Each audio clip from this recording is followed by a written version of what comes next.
Entendamos que la alcaldía Benito Juárez es una alcaldía con un desarrollo económico activo muy alto. Yo digo que la voluntad política se muestra con dinero, ¿no? No nada más con un buen discurso. Volteamos a ver qué están haciendo los japoneses en términos de co-living, cosas a lo mejor muy restrictivas, pero también cosas que, bueno, con un poco más de espacio les podríamos disfrutar en América Latina. Te pregunto, ¿qué se necesita para tener la ciudad que queremos? Bernardo Lartigue es el jefe de gabinete de la alcaldía Benito Juárez. De igual manera, ha ocupado puestos en la Dirección General de Desarrollo Social y Participación Ciudadana, por lo que su visión de la gestión urbana es integral y basada en la proximidad ciudadana y el desarrollo social. El día de hoy estaremos platicando con él sobre el posicionamiento de la alcaldía dentro de los primeros lugares nacionales en materia de seguridad y cuál es su exitosa estrategia de proximidad ciudadana. De igual manera, analizaremos el ambicioso plan urbano que tienen proyectado para el futuro, un plan maestro de gestión que va del 2030 al 2045 y nos responderá qué se necesita para tener la ciudad que queremos. Si quieres saber cómo una alcaldía piensa en largo plazo para lograr una ciudad de primer nivel, no te puedes perder esta conversación. Quédate con nosotros, comenzamos. Bienvenidos y bienvenidas a la ciudad que queremos. Mi nombre es Lidia González y saludo con gusto a Miguel Chechis. ¿Qué tal? Lidia, ¿cómo estás? Qué gusto saludarte. Auditorio, qué gusto saludarlos una vez más en este episodio. Estamos el día de hoy con un gran invitado. Él es jefe de gabinete en la alcaldía Benito Juárez. Está con nosotros Bernardo Lartigue. Bernardo, ¿cómo estás? Qué gusto saludarte. Igualmente Miguel, igualmente Lidia. Muchas gracias por acompañarnos. Gracias, Bernardo. Bernardo, a mí me gustaría empezar este episodio contigo. A ver, entendamos que la alcaldía Benito Juárez es una alcaldía con un desarrollo económico activo muy alto y ha logrado posicionarse como una alcaldía con unos máximos índices de seguridad. Hay una percepción bien apreciada de los ciudadanos y a nivel república de que el programa de seguridad ciudadana que han llevado a cabo ha sido muy exitoso. Nos gustaría que tú, que llevas tanto tiempo conociendo esta alcaldía, nos platicaras cuál ha sido el éxito de este programa. Bueno, mira, básicamente déjame resumirte lo que la ENSU dice, que es la Encuesta Nacional de Seguridad Pública Urbana, que realiza el INEGI y que mide la percepción no solamente de seguridad, sino también de resolución de conflictos y resolución de problemas. Entonces, la alcaldía Benito Juárez a nivel nacional ocupa o ha estado ocupando en estos últimos trimestres del tercero al primer lugar, ¿no? A nivel nacional en índices de seguridad. Es el primer lugar en la Ciudad de México, el primer lugar en la megalópolis, el primer lugar en la zona metropolitana del Valle de México en percepción de seguridad. Pero no solamente eso es cómo se siente la gente en Benito Juárez, que vive en Benito Juárez, en su entorno seguro, sino también es en estos momentos, está en el top 10 de los municipios que resuelven sus problemas, no solamente a nivel nacional. Es el primer lugar en la ciudad, el primer lugar en la zona metropolitana y el primer lugar en la megalópolis. ¿Por qué lo vemos así?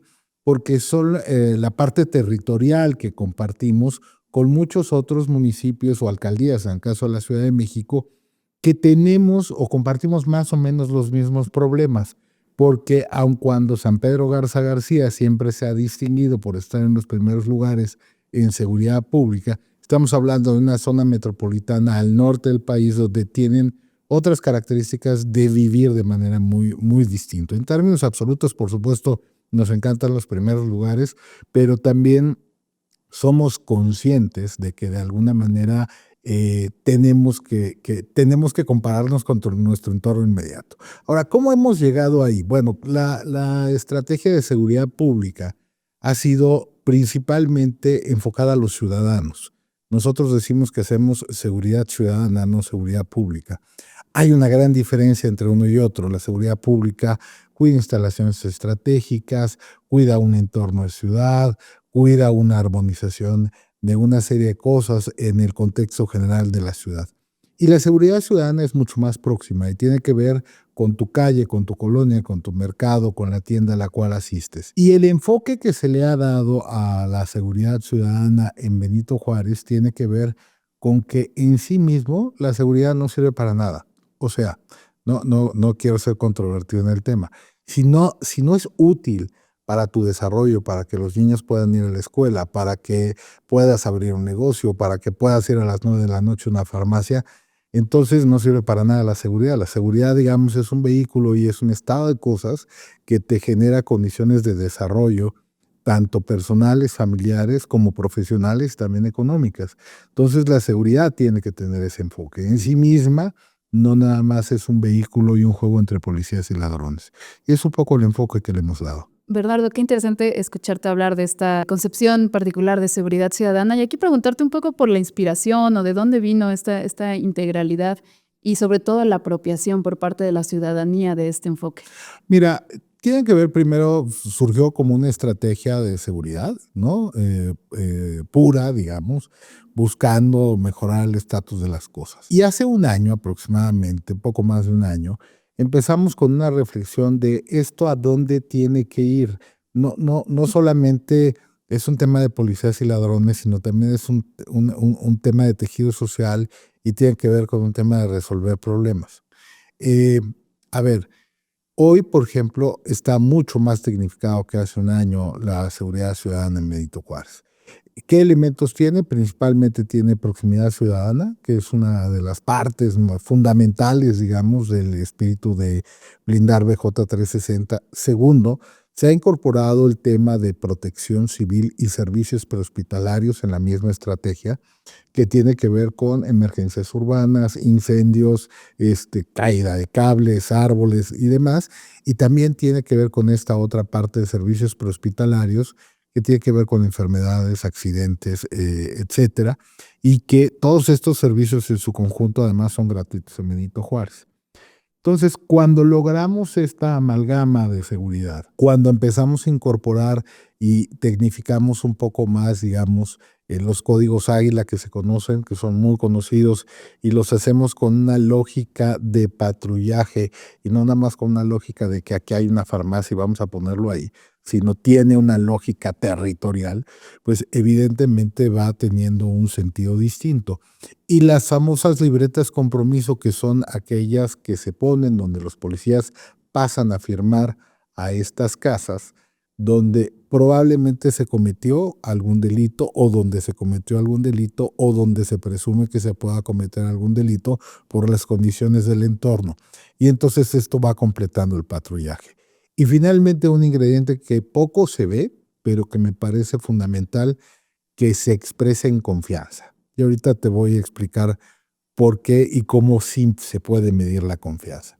Nosotros tenemos un centro de videovigilancia vecinal con 4,000 y algo de cámaras, pero la característica de este centro es que todas las cámaras están colocadas en las fachadas de las viviendas de los juarenses. Y además el internet lo ponen los juarenses para poder transmitir. Y la cámara la pone la administración. ¿Qué requieres para poner una cámara en la puerta de tu casa que puedan ver entrar y salir a quien entra y sale? Confianza. Mucha confianza. Si no, hombre, no hay manera de que No te dejo de poner una tu cámara, gobierno pues vas a andar viendo cuándo y Claro. salgo. Entonces, parte de la vinculación de confianza y de para qué sirve.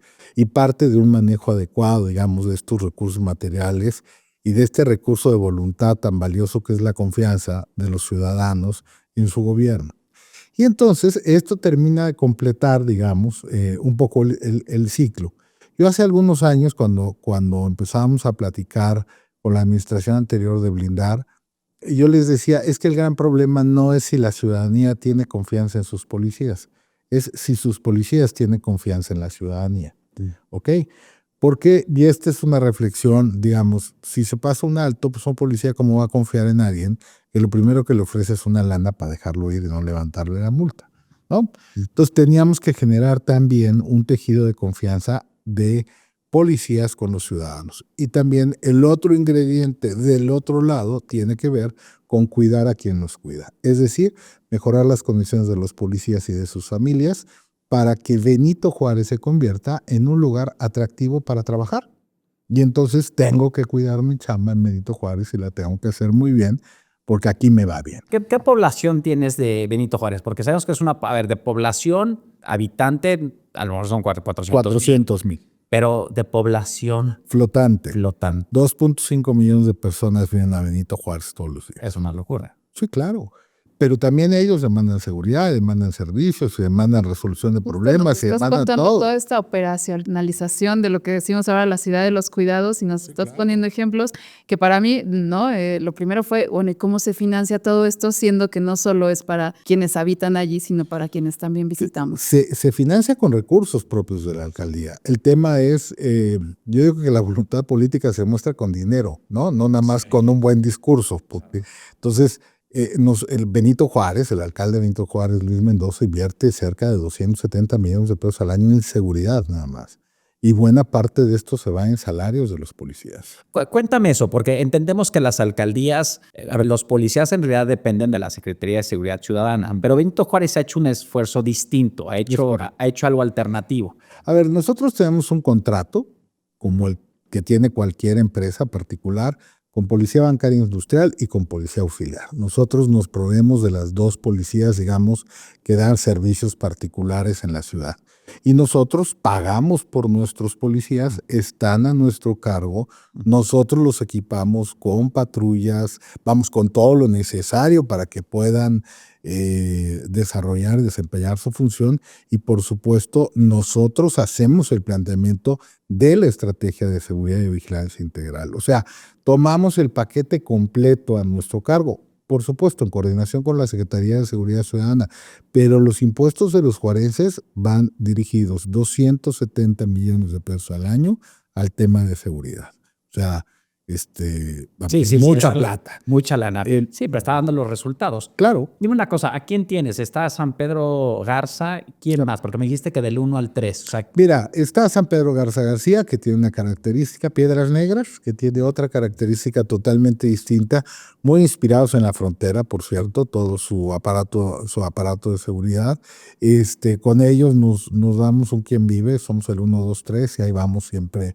Digamos, a veces salimos en el 2, a veces en el 3. Claro. Y nuestro objetivo con la inversión que se está haciendo ahora y con todo el planteamiento 2026 es llegar a un primer lugar absoluto. O sea, claro, ya indiscutible, digamos, en términos de una estrategia basada en técnica, ya no nada más en temas de policías y ladrones, sino claro, ya en una técnica integral de seguridad pública y de seguridad ciudadana, que nos permita abordar el tema de manera diferente e irlo consolidando. Para mí me llama la atención como dos niveles por lo menos de todos estos dispositivos y esto que puede ser muy vistoso, ¿no? Cuántas policías, cuántas patrullas, cuántos sistemas de videovigilancia hay. Pero más allá de eso, esto que decías del tejido social, ¿no? Sabemos que la inseguridad es un tema que no solo se resuelve con estos artefactos, que también, pero cómo abordar las raíces estructurales de la delincuencia, de la criminalidad, cómo también trabajar este lado en un sentido más de integrar lo social, y por otro lado también cómo el diseño urbano nos ayuda a abordar el tema de inseguridad. A ver, yo creo que tiene que ver un todo, y es precisamente donde yo digo que ya no abordamos la estrategia de seguridad solamente desde una perspectiva de perseguir delitos, ¿no? Punitiva. ¿No? Vamos, eso hay que hacerlo todos los días, y hay que verlo y hay que vigilar, y digamos, toda la labor policíaca hay que hacerla. Pero del otro lado tiene que ver con algunos planteamientos que tú haces. Primero, ¿qué tiene que ver la Agenda 2030 con la seguridad pública, más allá de un enunciado de tener un estado de seguridad? Bueno, tiene que ver con que, por ejemplo, Benito Juárez está invirtiendo en patrullas que van rumbo a 0 emisiones. Todas nuestras nuevas patrullas son súper híbridas, conectables, enchufables, de bajo consumo. Entonces, estás cumpliendo con algo más, por ejemplo, de una Agenda 2030 que te está planteando de los objetivos de Naciones Unidas. Todo el plan de trabajo de la alcaldía está alineado ahí, ¿no? A la Agenda 2030, y de hecho, recientemente acabamos de proponer la visión 2045 de Benito Juárez, basada en estas 17 estrategias de Naciones Unidas, con una evolución. 2, viene la parte urbana, ¿no? Tiene que ir acompañada. Y esto tiene que ver con una visión de qué con las banquetas, qué con los árboles, qué con las luminarias, qué con los espacios públicos, qué con nuestra forma de vivir. Mira, yo nací en Benito Juárez y cuando éramos niños jugábamos en la calle, ¿no? Hoy ya no jugamos en la calle. Antes vivíamos en casas, ¿no? Muy amplias, o las casas de los abuelos, ¿no? Que eran casas grandes normalmente, y ahí jugábamos todos. Hoy vivimos en departamentos, ¿no? Algunos, ¿no? En la vivienda media equipada, que yo le digo, que tiene algún tipo de amenidad, bueno, tienes una gran ventaja, pero hay muchos que no la tienen. Y entonces, ¿qué sucede? El parque público tiene que convertirse en esa amenidad. El parque ya no debe tener la forma que tenía hace 50 años. Ese parque ya quedó en el pasado, donde era contemplativo, el jardincito, y no te metas porque se va a maltratar el pasto. Hoy métete, disfruta el pasto, disfruta el área infantil, rompe estas barreras del espacio, apropiate de él. Y tienen que estar preparados los parques y los espacios públicos para ello. Y no tiene que ver una cuestión solamente de planeación o de técnica de especialistas, sino tiene que ver con un tema de preguntarle a la gente, ¿qué quieres de esto? ¿Para qué lo quieres? ¿Para qué lo necesitas? Y técnicamente tratarlo de resolver de la mejor manera posible. Pero el problema que hemos tenido en los últimos 20, 25 años, ¿no? Esta tendencia a decir, este es el parque que te impongo, el espacio público que te impongo, esto es lo más bonito que vas a ver, y es súper ecológico y súper de experiencia y súper, ¿sabes qué? Yo lo que necesito es que mi mamá salga con su nieto a disfrutar el parque y que pueda jugar en un espacio seguro, punto.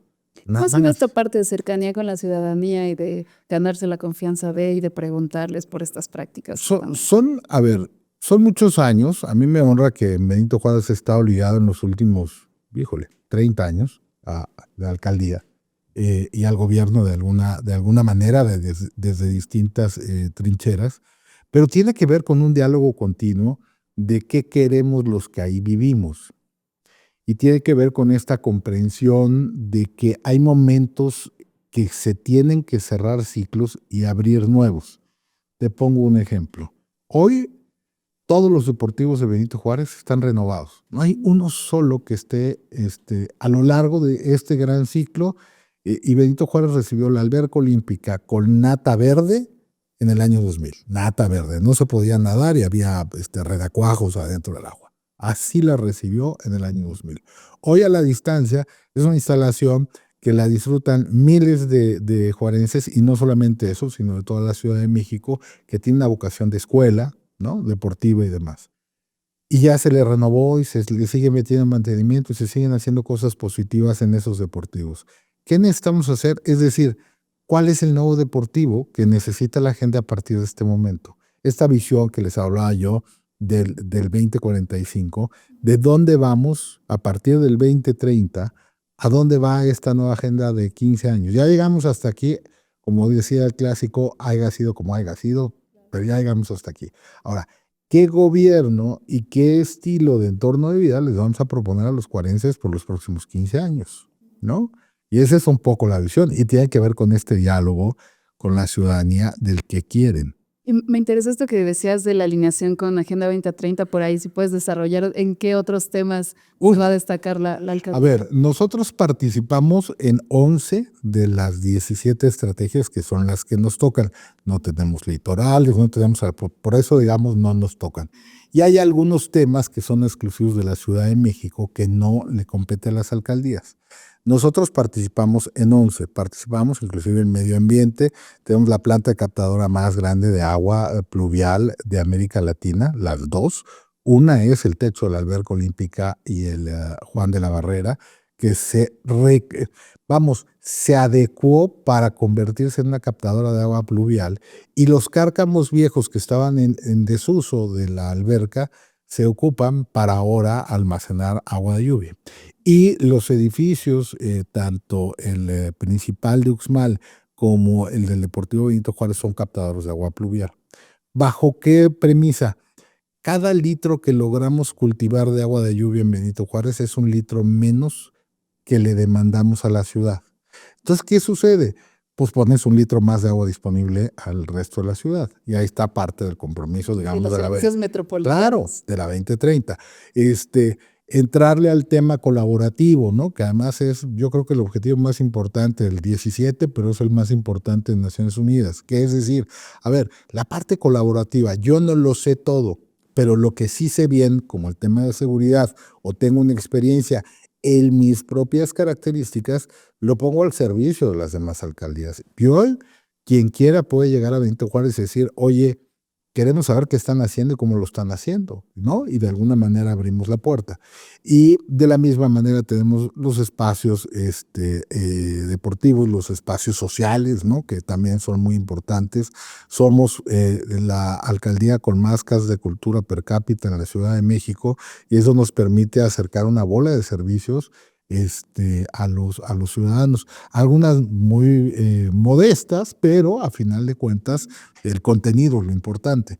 Entonces hemos ido caminando, digamos, en cada uno de los objetivos, hemos encontrado algo que aportarle en términos del confinamiento de residuos sólidos, de disminuir un poco nuestra huella de carbono. Vamos, hay mucha conciencia en eso y es una alineación. Ahora, esto no sería posible si no tuviéramos unos vecinos como los que tenemos, que están dispuestos a escuchar un poco a su gobierno y a los planteamientos que se hace, porque el gobierno está dispuesto a escucharlos a ellos. O sea, no podemos pedir lo que no estamos dispuestos a dar, ¿no? Y es de dos vías.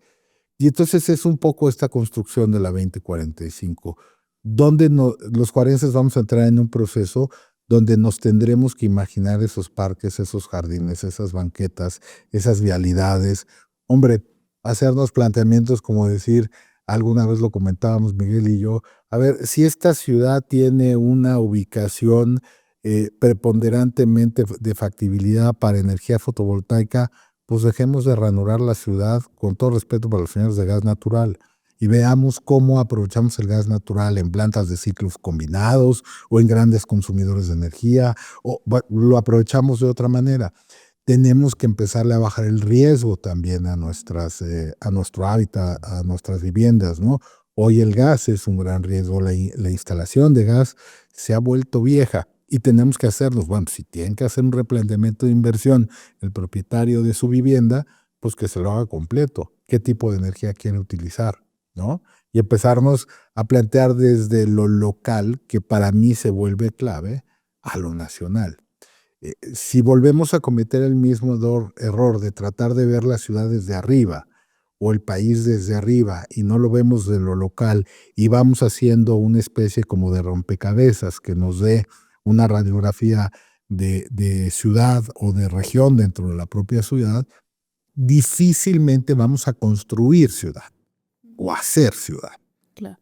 A ver, hemos escuchado los beneficios hídricos que trae Benito Juárez actualmente por todo el sistema que han hecho y las ventajas que han logrado tener en seguridad ciudadana. Conociendo esto, mi siguiente pregunta sería, ¿qué tipo de vivienda está ofreciendo, dadas estas características, qué tipo de vivienda está ofreciendo la Benito Juárez y qué opinas del rezago de vivienda que también tenemos a nivel Ciudad de México? ¿Cómo se ha transformado en el tiempo siendo vecino de allí? A ver, la verdad es que no se ha transformado mucho, se ha actualizado.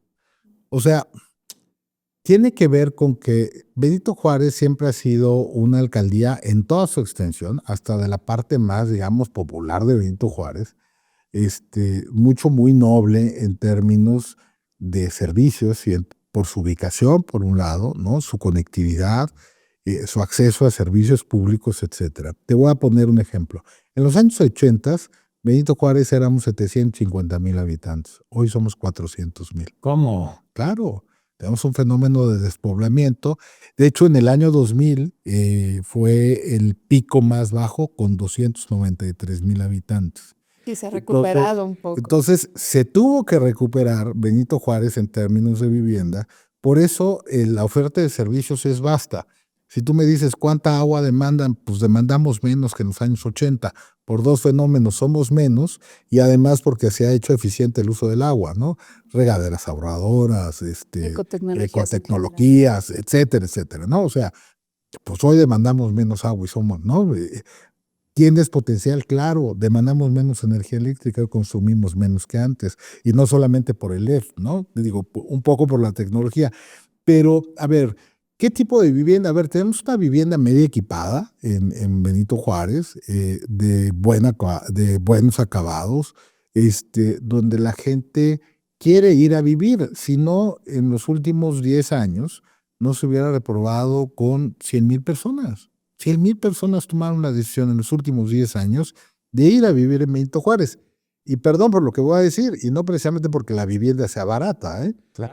O sea, es una vivienda cara, es una vivienda ¿no? que te puede partir un departamento de los 3 millones de pesos hoy hacia arriba. Wow.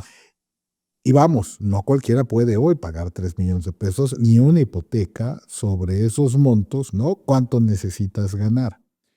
Tenemos también un juarense muy patrimonial, es decir, gran parte, digamos, de los habitantes de Benito Juárez son propietarios o en vistas de ser propietarios de sus viviendas. O sea, tiene también otra, y está metido y está bancarizado desde hace muchos años. Es un perfil, claro. Y hay mucho profesionista independiente, y hay mucho directivo, y hay, y yo siempre digo, ¿no? Hay quien el chimuelo masca tuercas. Entonces, pero no solamente en términos de capacidad, sino en términos de creatividades, ¿no? Y en términos de empuje para salir adelante. Entonces, a ver, si hay una vivienda que es costosa, por supuesto que sí. Y además, si partimos que en la Ciudad de México, y de hecho en general en el país, el niño que está naciendo hoy, ¿no?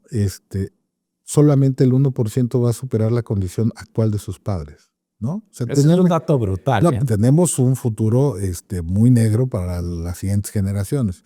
Entonces tenemos que hacer un replanteamiento, digamos, en general, en el contexto ciudad, de qué con la primera vivienda, de qué con la vivienda social.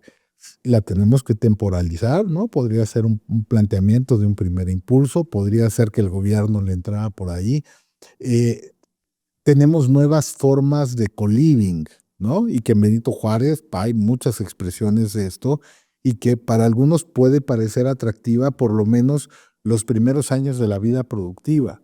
Y no estoy hablando solamente, digamos, de los roomies tradicionales, sino ya estamos hablando de edificaciones pensadas en co-living, ¿no? O sea, ya con espacios compartidos, lavandería, cocina. Exactamente, ¿no? Donde decir, bueno, pues yo tengo una pequeña lugar donde calentar algunas cosas en términos de cocina y esto, pero tengo una gran cocina donde puedo además compartir un espacio, puedo tener y socializar y demás, y tengo espacios comunes, tengo hasta jardín para gatos, para perros, ¿no? Para abuelitos, para todo el mundo. A ver, es parte del co-living. Lo que pasa es de que, y además, no nos debemos de extrañar de este tipo de formas de vivir. El multifamiliar Presidente Alemán y el Benito Juárez en su momento en la colonia Roma fueron ejemplos de viviendas pequeñas con grandes espacios de amenidades de convivencia común.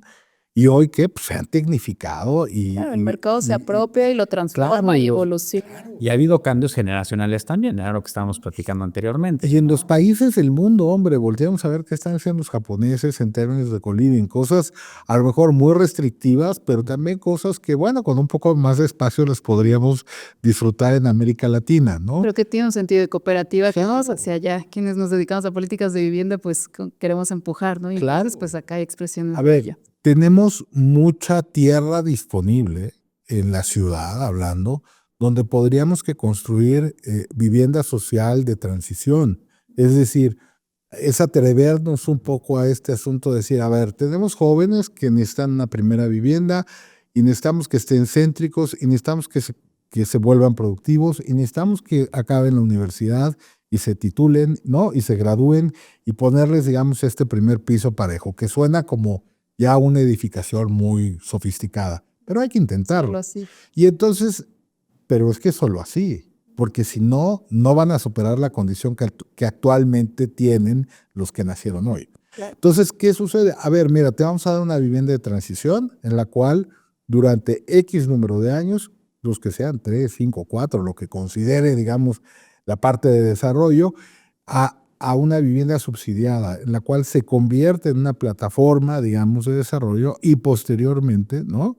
Pues tendrás... Entonces esto en el municipio me parece muy interesante, claro, tiene sus riesgos y sobre todo la parte del blindaje, ¿no? De cómo blindas una política que va para una población muy específica y que se quede para esos beneficiarios y no para otros. Es que yo creo que ahí es donde tenemos que empezar a transformar la legislación. Por ejemplo, en México no tenemos leyes programáticas. No porque la Constitución lo prohíba, simplemente porque nadie se le ha ocurrido poner en la mesa una ley programática. Y es decir, una ley programática, por ejemplo, en Europa o inclusive en Estados Unidos, funciona para una política pública de largo aliento que se convierte en ley y que tenga sus mecanismos de evaluación y sus mecanismos de presupuestales y que sea ejecutada por el gobierno que sea. O sea, no importa el tinte del gobierno, es una política en la cual como sociedad nos pusimos de acuerdo y estamos de acuerdo. Por ejemplo, el agua podría ser una excelente política programática, ¿no? Una ley programática.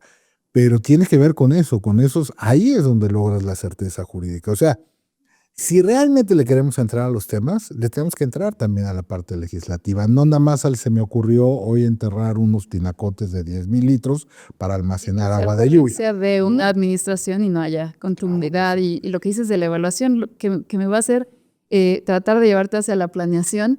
En el marco de todo lo que hemos estado platicando, por ejemplo, en el marco de planeación y seguridad, ¿no? Por ejemplo, por ahí recientemente hubo esta reunión entre titular de Instituto de Planeación Democrática y Prospectiva y Secretaría de Seguridad Ciudadana. Entonces, por ahí la importancia de esto, de cómo se vincula planeación con seguridad y planeación con todos estos otros temas, ¿no? Vivienda y la planeación que no hacemos, que es evaluarla, ¿no? ¿En qué momento está la Benito Juárez en términos de su planeación general, ¿no? Marco institucional, los documentos como tal y la parte de evaluarla. La mejor evaluación, obviamente hay sistemas de evaluación que nos dan la parte muy técnica, ¿no? En la parte desde encuestas de opinión pública hasta sistemas de evaluación muy estrictos de avances y demás. Yo creo que la mejor evaluación es la de la gente, ¿eh? O sea, y no es populismo, o sea, es estoy a gusto, no estoy a gusto. Y por eso la mejor planeación es la de la gente.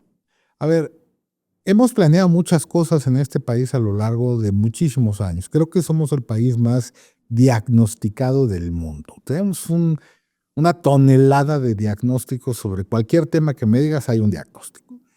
El problema de estos diagnósticos y de los planes es que se nos olvida una cosa, avisarle a la gente qué queremos hacer. Nunca le avisamos. ¿Por qué tenemos un fracaso en los programas? Y lo digo con todas sus letras, un fracaso en los programas de desarrollo de la Ciudad de México. Pues porque nunca le hemos avisado a la gente lo que queremos hacer. Y peor, nunca se lo hemos preguntado. O sea, desde el punto de vista de planeación llegamos con un altero de documentos técnicos a decirle a la gente a favor o en contra, pues no te entiendo nada. Yo qué sé de alturas, me hablas de vender el aire, ¿de veras vas a vender el aire? ¿No? ¿Cómo es eso? O vas a restringir que alguien pueda construir adelante de no sé quién, o en ciertas avenidas, porque el ancho de la avenida y entonces se piensa el número y vamos a Teotihuacán a contar los escalones y entonces es la altura que puede tener tu edificio. No le entiendo nada. Dime, mejor vamos a preguntarle a la gente dónde quiere vivir, pero en su propio lenguaje, en un lenguaje ciudadano, y ver si esas condiciones de vida las podemos generar y transformar y traducir en cuestiones más técnicas. O sea, nos hacen falta los traductores sociales. Empezamos al revés, empezamos por lo técnico. No, empezamos con lo técnico, claro. Pero tiene que ver con una parte de gestión social. Hoy el desarrollo urbano, es más, hoy cualquier política pública que quiera hacer el gobierno tiene que tener una gestión social. Claro. Y si no hay este traductor de gestión social, la política pública no tiene éxito. O sea, si vamos a, por ejemplo, tenemos la interesa 226 de iniciar a lanzar el plan de desarrollo de la ciudad y a consultarlo. A ver, si no empezamos por lo local, si no empezamos con una gestión social, vamos a fracasar como hemos fracasado desde el 2007, que fue el último que se aprobó, a la fecha. Y entonces la ciudad va a seguir en esta no planeación o en esta planeación pues trunca hace 20 años, pues para efectos prácticos, ¿no?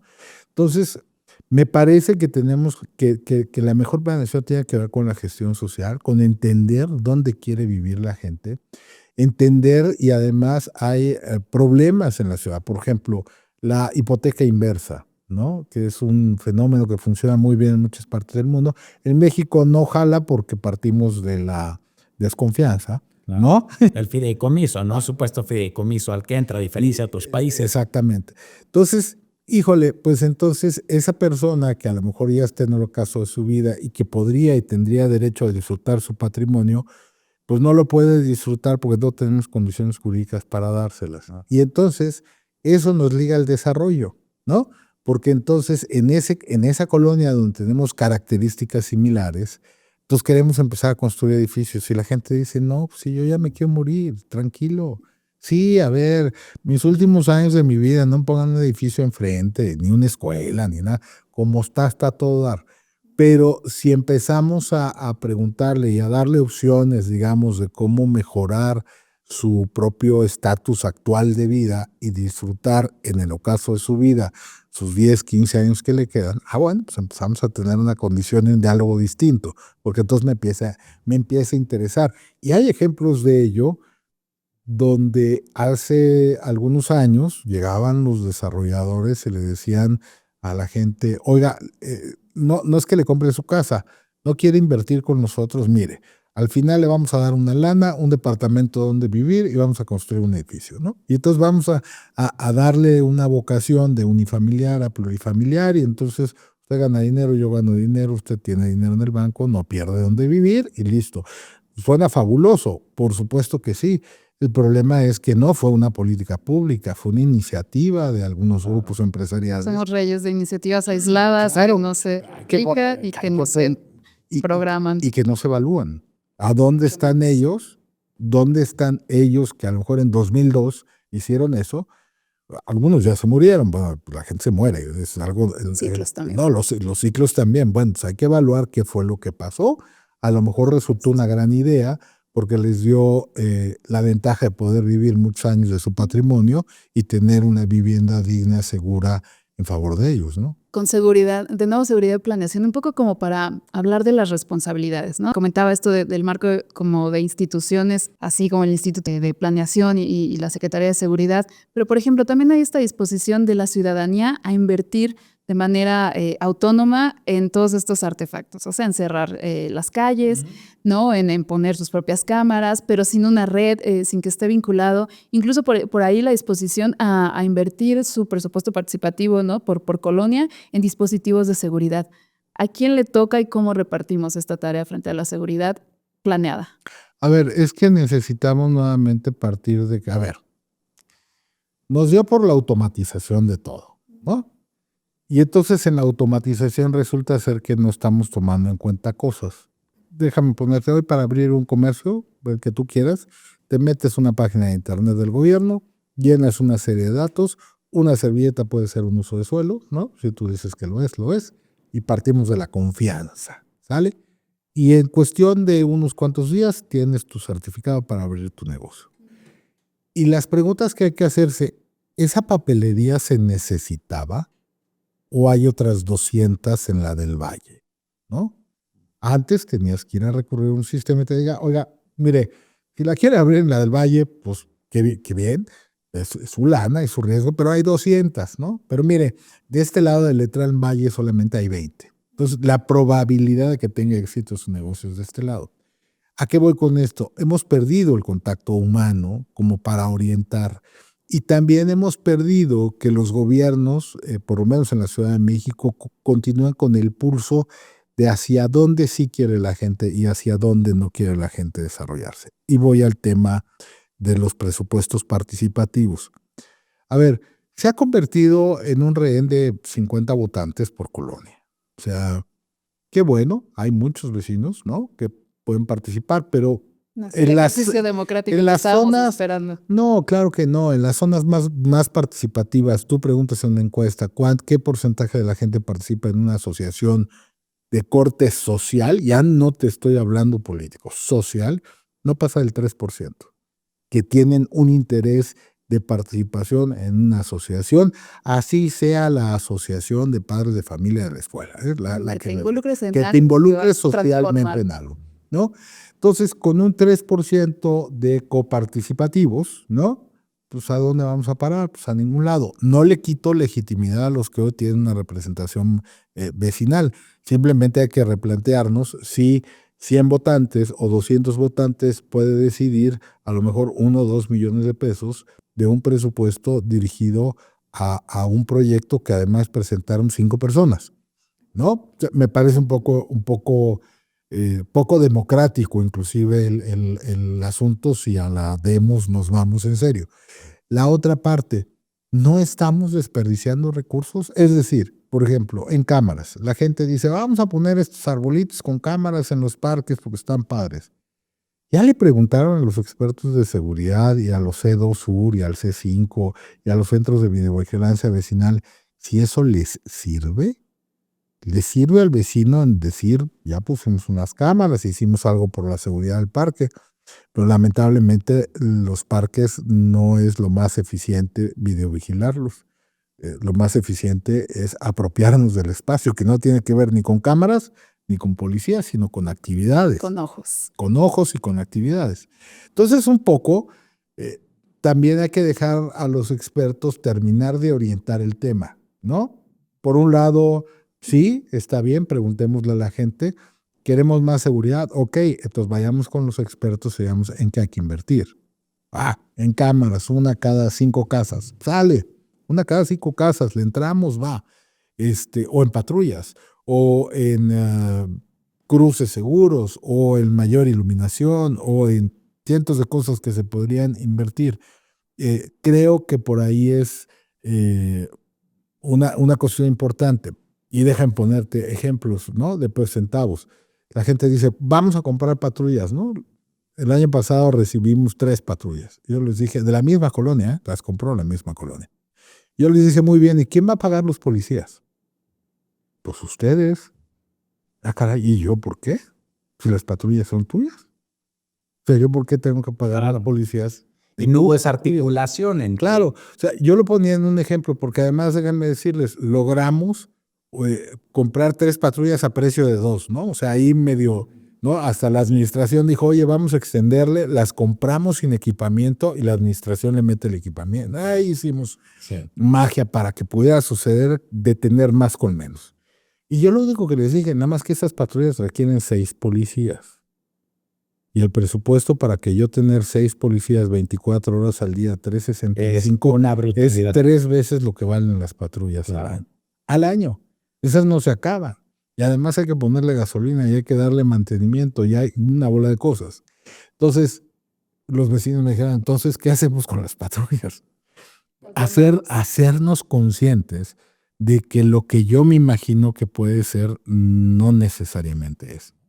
Sí, y muchas veces en los fraccionamientos cerrados quizás hay esa mayor toma de conciencia porque se pagan los servicios hacia el interior, ¿no? Estoy refiriendo a la colecta de basura, a esta seguridad privada, y entonces, claro, hay las quejas de que queremos, ¿no? Pagar de más eso, y hay un poco más de conciencia de pronto que, pues, ya... Las cosas cuestan. Exactamente. Sí, claro. Oye, Bernardo, dime una cosa, y cómo, hablando un poco ahorita justo de esta articulación con los vecinos, entre autoridad y vecinos, ¿cómo se articula la Benito Juárez con las otras alcaldías? Porque estás tú en el centro. La Benito Juárez es una de las alcaldías con mejor ubicación, digamos, hacia un poco el poniente, no en la Ciudad de México. ¿Cómo te articulas con Cuauhtémoc, con Miguel Hidalgo? A ver, primero, a mí, yo siempre digo, siempre voy a decir la verdad, aunque la verdad, aunque peca, incomoda, ¿no? Por favor. Haciendo lo que nos toca. A ver, está padre poderse coordinar con Miguel Hidalgo, con Cuauhtémoc, con Iztacalco, con Iztapalapa, con Álvaro Obregón o con Coyoacán, ¿no? Padrísimo. Inclusive hasta con una colita de San Carlos, ¿no? Está padrísimo la idea. Si yo no hago lo que me toca, no me puedo coordinar. Está bien padre que los gobiernos digan, vamos a hacer en conjunto el operativo navideño, ¿no? Que siempre es como la tip. Sí. Sale, órale. Vamos a hacer el operativo. Nada más que yo hago un operativo limítrofe todo el año, no nada más en temporada navideña. Entonces, híjole, lo que tú tienes que hacer es hacerlo, no importando la alcaldía ni el origen partidista de cada una, ¿no? Claro. Tú tienes que hacer lo mismo todo el año, no nada más en Navidad. O sea, qué bueno que nos juntemos en la frontera y se echen un buen discurso las y los alcaldes, ¿no? Está padrísimo. Pero en realidad eso tendría que suceder todos los días. Entonces, ¿cómo logramos hacerlo? Yo creo que haciéndolo bien todos los días. ¿Cómo logramos con Iztacalco coordinarnos haciendo ellos operativo limítrofe y nosotros operativo limítrofe a lo largo de Plutarco Elías Calles, 24 horas al día, 365 días del año, ¿no? ¿Cómo logramos vincularnos? Que con mi capacidad prehospitalaria, que además tengo más capacidad prehospitalaria que muchas alcaldías, varias juntas, ¿no? Pues a ver, cuando se necesita, también mis ambulancias atienden en Cuauhtémoc con Iztacalco, en donde nos las pide el centro regulador, o las de emergencia urbana. Pongo un ejemplo, con el lamentable hecho de la pipa allá en Iztapalapa, las ambulancias de Benito Juárez sí están equipadas con equipo para tratamiento de personas quemadas. Y entonces, pues salieron las ambulancias a dar el servicio allá. Inmediato, ¿no? Era un tema de coordinación de... No, es un tema de hagamos lo que nos toca hacer, Claro. no más. Porque también recibimos esa parte de algunos otros, ¿no? En materia de rescate urbano, en algunos incidentes que tuvimos. Entonces, me parece que la coordinación tiene que ver con primero hacer lo que tenemos que hacer. Una vez hecho lo que tenemos que hacer, ahora sí, ¿qué quieren hacer en conjunto? Y que sea en favor de los vecinos, porque me parece que, vuelvo con el tema, la voluntad política se muestra con dinero. Queremos entrarle al asunto, vamos a tapar hoyos en la periferia en lugar de estarnos diciendo es que ese hoyo ya está de aquel lado, está de este lado, ¿no? Sí, no, Vamos a taparlo. Sí, ¿No? coincido. Sí, la ciudadanía no le importa. La ciudadanía lo que quiere es ver el resultado. La ciudadanía no sabe dónde acaba su alcaldía. Exacto. O sea, no por ignorancia, sino porque... Porque tampoco tiene por qué saberlo, porque debe estar no le toca. Exacto, no le toca. Oye, dime una cosa, y ahorita, ¿cómo ves tú la Benito Juárez con esta demanda de vivienda que cada vez se tiene más, dadas las características de la alcaldía? Hay un dato que se requieren 40,000 viviendas medias equipadas o medias superior, no sé cómo llamarle para no decir una vivienda de lujo porque no lo es, en la Ciudad de México, ¿no? Ese es como un dato, una demanda real en toda la ciudad. ¿Cuántas viviendas nos tocan a nosotros? Pues un buen número de esas 40,000. Tiene que ver con un fenómeno hoy de pesos centavos. O sea, hay obras en Benito Juárez que tienen sus manifestaciones de construcción, tienen todos sus permisos en orden, sin embargo no se están desarrollando. ¿Por qué no se están desarrollando? Pues no hay que ir muy lejos por la respuesta, tiene que ver con un asunto económico, ¿no? Si yo me pongo a construir ahorita 400 departamentos en un lugar pues donde por supuesto la gente puede vivir bien, pero no hay una demanda real porque no hay dinero para comprarlas, entonces ¿para qué las desarrollo? Voy a construir un pasivo en lugar de construir un activo, ¿no? Y creo que tiene que ver con un fenómeno económico. ¿A dónde va la vivienda? Primero yo creo que va quizás en Benito Juárez a terminarse de construir unas 5 o 6 mil viviendas, digamos, del ciclo que ya se inició hace tiempo, que son un poco estas, que están en estas condiciones, terminarán de construirse en el tiempo que la economía lo permita. No creo que haya otro ingrediente. Sobre todo porque es interesante, porque al Benito Juárez ser una alcaldía y una demarcación con mucha actividad económica, seguramente vas a tener mucha demanda de vivienda. Y algo habíamos platicado tú y yo sobre la cantidad de centros comerciales que tiene. Claro. Que tiene Benito Juárez. Fíjate, hay 27 concentraciones comerciales en la alcaldía de distintos tamaños, ¿no? Desde tiendas ancla, voy a hacer un comercial, somos quien tiene más Liverpooles, quien tiene más Cinemex, quien tiene más... ¿Qué tiene más en qué? En todo... Sí, en un municipio en todo el país. A ver, nosotros tenemos... ¿no? O sea, no hay alcaldía o municipio que tenga más Liverpooles concentrados que Benito Juárez. O sea, no existen. Punto, se acabó. Entonces, ¿qué ocurre? Tenemos una gran oferta comercial, ¿no? De plazas con estas 27 concentraciones comerciales, que unas tienen tiendas anclas, otras funcionan sin tiendas anclas, por sí mismas son atractivas algunas plazas comerciales, es decir, no tengo tienda ancla y funciono y soy productiva. Hay unas plazas de servicios, no muy grandes, no nada más pequeñitas, ¿no? Como las pudiéramos conocer de centros de barrio.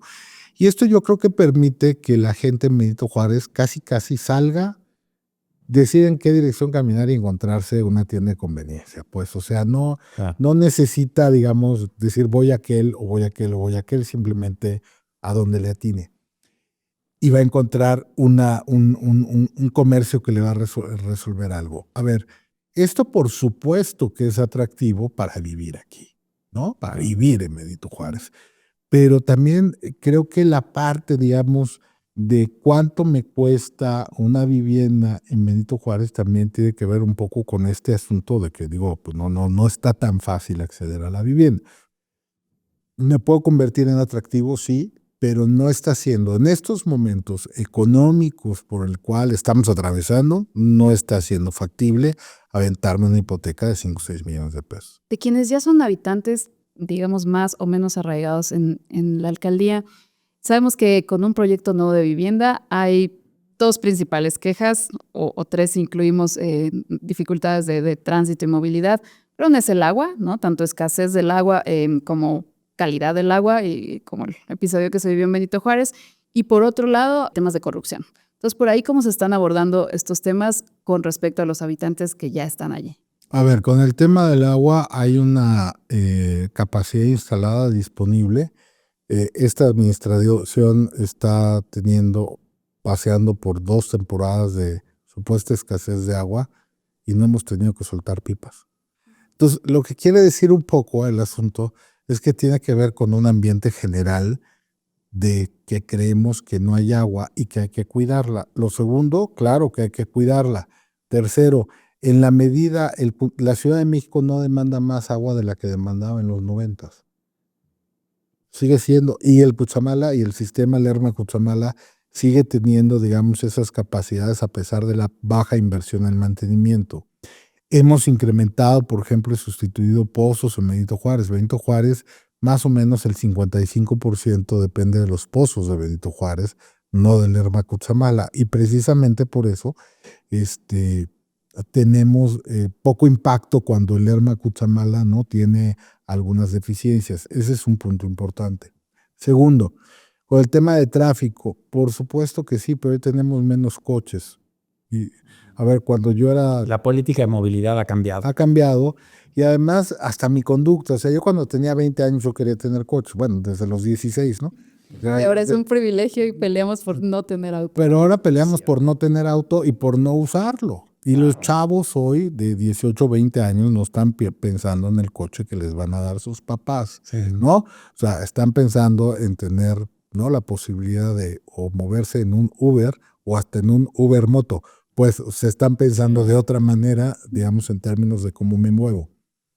Hay condiciones, ¿no? Creo que los chavos hoy tienen coche porque los papás empujan la condición, porque cuando ellos eran chicos así se resolvieron. Entonces me parece que en términos de movilidad ahí vamos. La electrificación de transporte, me parece que del transporte público, me parece que es el camino. Me parece que tenemos que encontrar mejores condiciones para esa electrificación, no solamente del transporte que otorga el gobierno de la ciudad, sino también el transporte privado. Y me parece que tenemos que pensar en el transporte de última milla o el transporte personal, ¿no? Digamos, de última milla, creo que hay que pensarlo más allá de la bicicleta o de la ecobici. Tenemos que encontrar algunas alternativas e infraestructuras que puedan estar al servicio. Y en el tema de corrupción, con el tema del desarrollo de vivienda, déjame decirte una cosa. Bien dispuestos a denunciarla, porque afortunadamente hoy, y desde hace muchos años, lo que pasa es que se ha dicho poco, todos los trámites los hace el gobierno de la ciudad. Solamente la alcaldía tiene 2 trámites: el uso y ocupación, ¿no?, que además se hace después de que el INVEA, que es un organismo central, hace una verificación, y la alcaldía solamente entrega el documento que certifica lo que el INVEA certificó. Y el otro es el alineamiento y el número oficial. Es decir, estás en Romero de Terrero 76, ¿no? Y coincide con el catálogo de alineamientos que tenemos. Con las láminas que tiene que tiene la alcaldía y la secretaría. Entonces, hoy, y la otra cosa donde participamos es en digitalmente darle clic a la recepción de documentos. Es decir, hoy ya ni siquiera hay un contacto directo de un desarrollador. Es más, las ventanillas únicas tienden a desaparecer. Ya las debimos de haber desaparecido. Y ahora, pues, todo el trámite es digital. ¿Y qué hizo el actual alcalde Luis Mendoza? Bueno, primero separamos desarrollo urbano y el enfoque se le dio desde el punto de vista normativo. Hoy pertenece a la Dirección General Jurídica, Gobierno y Normatividad Urbana, porque las alcaldías hacemos normativa, o sea, vemos la normativa. Ya no decidimos si hay 5 pisos, 3 ladrillos de más, 2 ventanas, o si son cajas de zapatos paraditas. Eso ya no lo decide la alcaldía. Eso está dado ya a través, o debería de estar dado, a la ausencia de un plan de desarrollo que no tenemos, ¿no? Pero bueno, ya la facultad no la tenemos. Y por eso la ciudad es un caos, porque es tierra de nadie, ¿no? En términos de desarrollo urbano.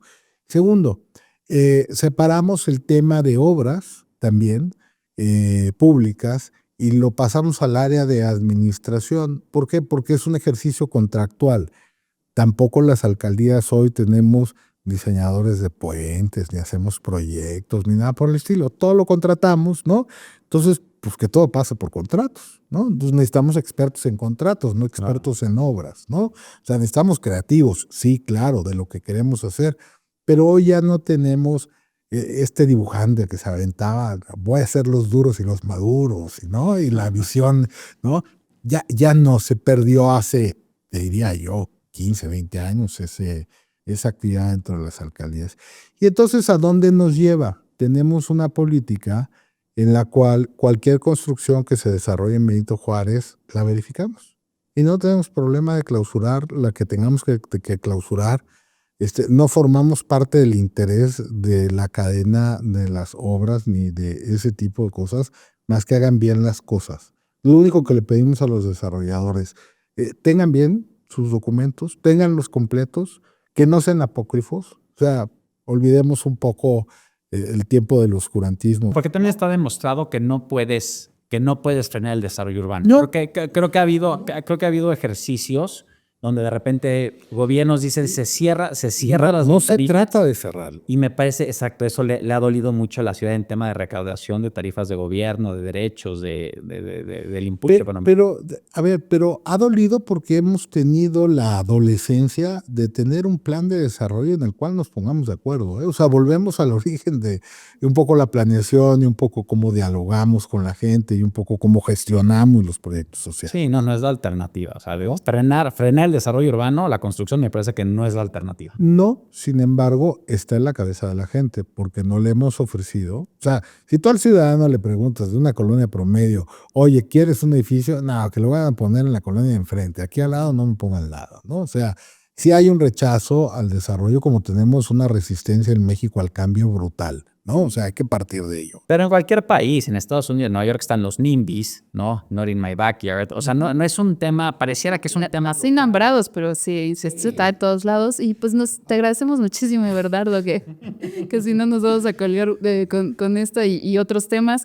Pero justo nos vienen muy bien las aclaraciones que nos haces, estando tú muy a pie, ¿no? Con la gestión urbana, muy, muy cercano a la ciudadanía, ¿no? Sabemos que municipio, en este caso alcaldía, pues es este gobierno más cercano a la gente y esta inmediatez de las necesidades urbanas de las cuales tienes muy bien el pulso. Así que con eso en mente, te pregunto, ¿qué se necesita para tener la ciudad que queremos? Yo creo que necesitamos hacernos un planteamiento de lo local a lo regional, de lo regional a la ciudad y de la ciudad nuevamente a la metrópoli, ¿no? Y a irlo creciendo hasta lo nacional. Yo sí creo que tenemos que partir ahí de estas comunidades, de volvernos bien corresponsables y también copartícipes de las políticas públicas y también aportar cosas. Perdón, nadie tiene exclusión de las estupideces, las podemos decir todos, ¿no? Lo digo con mucho respeto, pero a lo mejor una de esas, ¿no? De ahí puede partir una idea de decir, caray, desde aquí no lo habíamos visto. Me parece que el tema tiene que ver con eso. Creo que si queremos gestionar el desarrollo hoy, lo tenemos que gestionar de lo local a lo nacional por cuanta capa le podamos generar y que podamos encontrar esos comunes denominadores para que la gente, uno, nos diga dónde quiere vivir, no nos apruebe un tecnicismo, sino realmente manifieste y encontremos la traducción necesaria para darle calidad de vida, no estado de bienestar. O sea, ponerle un piso de calidad de vida a partir del hacer ciudad y del desarrollo, y a partir de ahí ir viendo qué necesidades reales, ¿no? Las técnicas ya las tenemos claras, agua, drenaje, luz, ¿no? Energía para cocinar, etcétera. Pero por el otro lado, ¿no? qué le podemos poner de calidad de vida y cuántos pisos le podemos construir. Y a mí la clave es de lo local a lo nacional y en una conciencia de una sociedad que tiene que ser corresponsable, pero copartícipe en la aportación, digamos, de las soluciones. No le estamos pidiendo a la gente que salga a arreglar el parque, que nos diga qué parque le gustaría tener, ¿no? O sea, un poco, y eso es ser corresponsable y copartícipe. Y me parece que esos dos conceptos son los que vamos a empezar a ver en el futuro. Y si no los vemos, veo muy difícil, y sería muy lamentable para la ciudad, veo muy difícil que camine cualquier intento de proyecto de desarrollo o de plan de desarrollo de la ciudad. Pues con eso cerramos. Muchísimas gracias. Gracias, Miguel. Gracias, Lidia. Bernardo, qué gusto tenerte por aquí. Gracias por demostrarnos qué está haciendo la Benito Juárez. Saludos al alcalde. Muchas gracias por estar con nosotros. Auditorio, muchas gracias. Este es un episodio más. Recuerden suscribirse, es muy importante para nosotros, aumentar el número de registros de usuarios que tenemos, cada vez con muy buenos invitados. Gracias a todos. Buenas tardes.